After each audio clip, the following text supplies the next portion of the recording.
Okay, good afternoon everyone. Magandang hapon po. Dinig po ba tayo?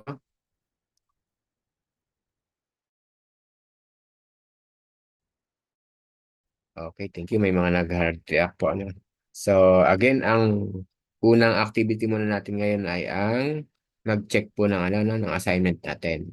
So, I hope naka-prepare na po sa inyo yung assignment yan sa part ninyo.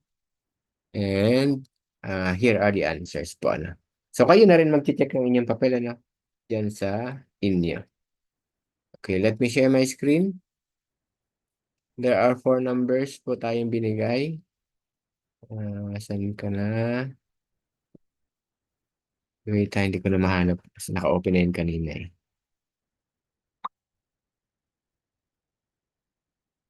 Mhm.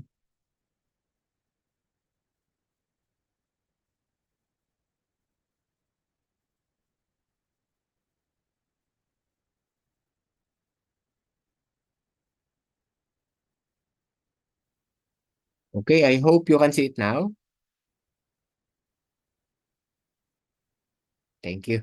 So, ang sabi natin kahapon, ay nung nakaraang linggo, for number 1, there will be 10 points. 2, 3, and 4, 5 points each. Ano po. So, for number 1, ito siya ay 50 ohm resistor and a 70 ohm X sub L. This is an inductor are in series. And then the supply voltage is 120 volts. Whereas to find the impedance, that is Z, the total current ay power factor sa PF and the voltage across each component. So, sa inductor at saka sa resistor. Ano po. So, here are the answers. Ano po? So, una, of course, we have to draw muna the circuit para mas madali tayong mag-guide. So, here are the components, the resistor and the inductor, and then this source voltage. Ano po? So, to solve for the current I, we have to solve the impedance first. Ano po? So, since ohmic value naman itong lahat ng ito, XL na yan tsaka R, so we have to solve for Z, and that is the square root of R squared plus XL squared. So, ito na siya sa baba. The result is 86.02 ohms. So, 2 points yan. The next one is the current I. So, this is Ohm's law. I equals V over C. So, 120 over 86.02.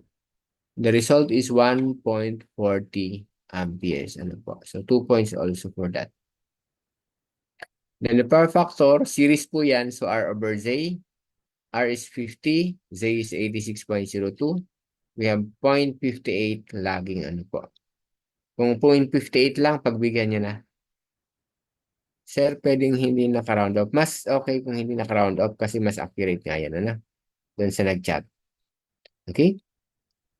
So, supposedly may lagging talaga to kasi RL yan. Kung 0.58 yan, okay na pagbigyan nyo na. Sa mga susunod na lang, dapat merong lagging RDD.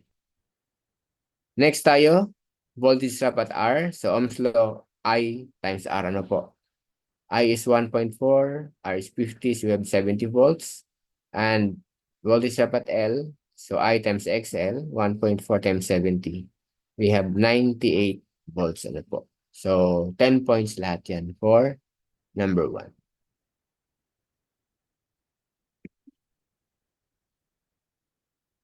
Can we proceed now with number 2? Sige. Next tayo.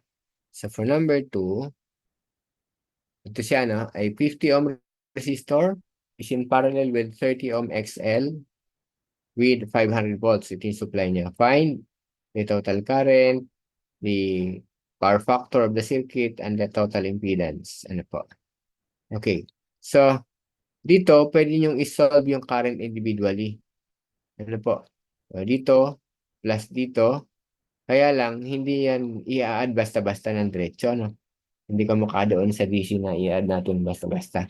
We can use Pythagorean theorem para makuha yung total current IT. Or, the other way around, pwede mo namang unahin yung impedance para next is the total current. Kamukha itong ginawa ko. So, we have the formula before, that is 1 over ZT is equal to the square root of 1 over R squared plus 1 over XL squared. And then, pag nilagay niyo na yung values dito, ano siya, 500 and 300, ano po? and solve for ZT. So itataas lang naman to, ito ibababa sa ilalim. So that will be having a value of 257.25 ohms. So that is the impedance, ano po. Then, the total current is obtained by Ohm's law, V over ZT. So V is 500 and ZT is 257.25. That will be equal to 1.94 amperes. And lastly, the power factor. So again, this is parallel. So pinangit out natin yan last time. For parallel, we have Z over R. So Z is 257.25 and R is 500. So we have now 0.5145 lagging. Ano po. So give 5 points po dito. Pag dalawa ang tinama, bigyan nyo ng 4 points. Pag isa lang, 2 points. Pag lahat na, 5 points.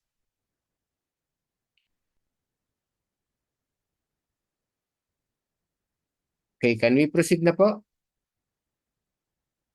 Isa ang nakita ko nag-heart react, dalawa, tatlo. Okay, pwede na. So, number 3. A coil has a resistance of 35 ohms and an inductance of 0.14 Henry. The coil is connected to 60 CPS, cycles per second po yan, or hertz. And then 117 volt power source. Calculate the circuit current, the phase angle, and the power used in the external circuit. Ano po. So, if we're going to solve,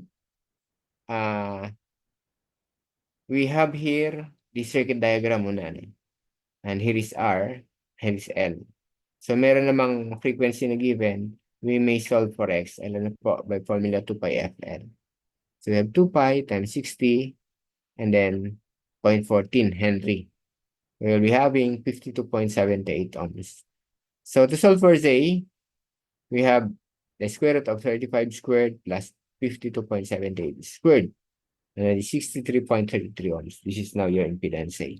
So, masasolve mo na itong current, I by Ohm's law, V over Z yan. So, 117 over 63.33, that is 1.85 amperes. Now, the next one to solve is the phase angle. So, makukuha natin yan by power factor. Ano po? So, PF is R over Z. O PF equals cosine theta also. So, the theta will be the I cosine of R over Z. So, may R tayo, may Z naman tayo dyan. We can solve for theta, and that is 56.45 degrees. Ano po? Then, the other one is the power. So, may mga iba-ibang formula tayong pinasinta last time. Ang meron dito tayong mga value ay V, may I na rin, at saka yung cosine theta, makakuha rin natin yan. Kaya ito na yung ginamit natin dito. So, P equals VT, IT, cosine theta yan. V is 117, I is 1.85, and cosine ng 56.45. So, we have 119.62 watts po. Again, 5 points na kung dalawa ang tinama, 4 points, pag isa lang 2 points, pag lahat 5 points. Okay?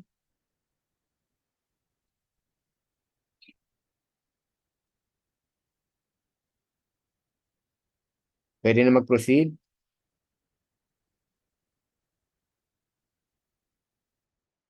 Merong nag-chat. Sir, okay lang po ba kung ano to? Off konti yung receive? Okay na yun. Surrounding off lang yan.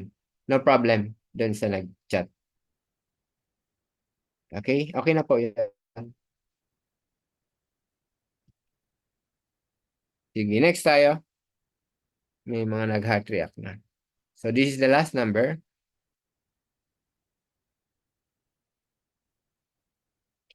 An impedance coil has a resistance of 20 ohms, an inductance of 40 ohms.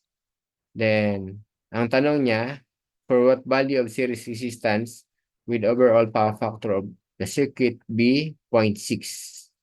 So, dahil impedance coil lang, 0.6 is understood to be lagging power factor yan. So, meron daw siyang 20 ohms na resistance yung coil na yan. So, nilagay dito pinakita. At saka inductance niya is, inductive reactance I mean is 40 ohms. So, meron pang series R na hindi natin alam. Ano po? So, ito is considered to be RL in circuit pa rin, ano? Kasi two resistors in series, we simply add a 2. Kaya ang pinaka-total resistance nito in series will be 20 plus R or R plus 20. Ano po? Ito. So that if we're going to have the formula for power factor, since series nga yan, PF is equal to RT over Z. Imbis na R lang kasi dalawang resistance to eh. So RT, in which that is equal to the sum of the two, R plus 20. Okay? So PF is given 0.6. RT, R plus 20. And Z, si series po yan, the square root of R squared plus XL squared. But R this time is R plus 20. So ayan na siya. R plus 20 squared and then 40 squared na inductive reactance. XL ito. So mula dito, if we are going to cross multiply, we have now 0.6 here, and then the product 0.6 times this one be equal to R plus 20.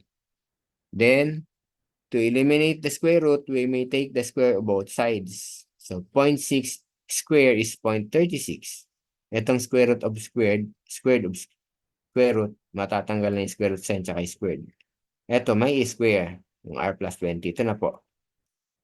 Then, if we're going to distribute 0.36 dito, so magkakaroon siya ng 0.36 times the square of R plus 20. Dito naman, 40 squared times 0.36. Pag distribute yan. So, ang result nun una ay nito, 40 squared times 0.36 is 576. Then, ito, pag nilipat sa kabila, maging minus. So, that is 1 minus 0.36 and that is 0.64. Ano po? Ito na sila. Ito, nire-arrange lang to. Nilipat sa kabilang side. Parehas. So, ito na po. Ano? And then, mapapansin natin, pag dinivide itong 576 divided by 0.64, that will be 900. And in-expand lang to.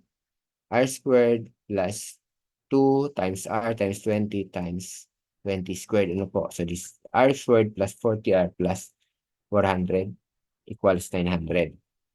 And pag sinama natin to sa kabila yung 900, maging minus. So 400 minus 900 is negative 500. And it happens here that this can be factorable. Ano po? So that can be equal to R plus 50 times R minus 10 equals 0. So we can equate these two factors to 0. Yung unang R na makukuha mo, R equals negative 50. And the other one is R equals 10. So, siyempre, wala namang resistance na negative 50. We disregard that. Kung meron lang ay positive. So, we have R equals 10 ohms. So, meaning, the value of R that we are looking for is 10 ohms. Okay? So, give 5 points for that.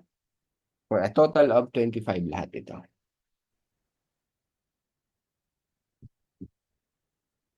Yung mga points po ninyo ay makisuyo na lang kay President. Sisend ko ulit sa kanya yung yung ating template na class record para doon lang ilagay mga scores. Tapos hingin ko na lang, ha? Guys, thank you. Mamaya na lang yung pagkatapos ng natin kasi mag-quiz muna tayo din, mag-discussion tayo after ng quiz. Mamaya pa yung gabi. Okay? Sir, okay lang po ba kahit di ganun ang process? No problem. Oo. Okay lang. Doon sa nag-DM sa akin.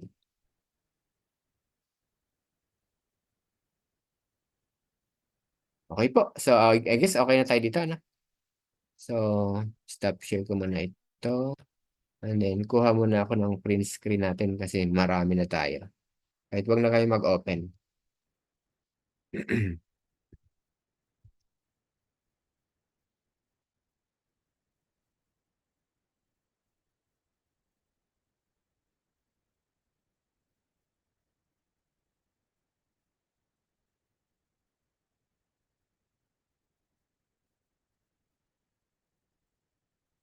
Okay. Sige. So, stop muna tayo dito sa ating Zoom. I'll be sending the link for your quiz 3, this is good for 2 hours. So, meron tayong 150 na oras ngayon. 250, 350. resume tayo ng 4 ng discussion. Okay po ba yan sa inyo? Konting items lang ang pinrepare ko para sa quiz natin. Okay, so goodbye muna. And then mamaya resume tayo.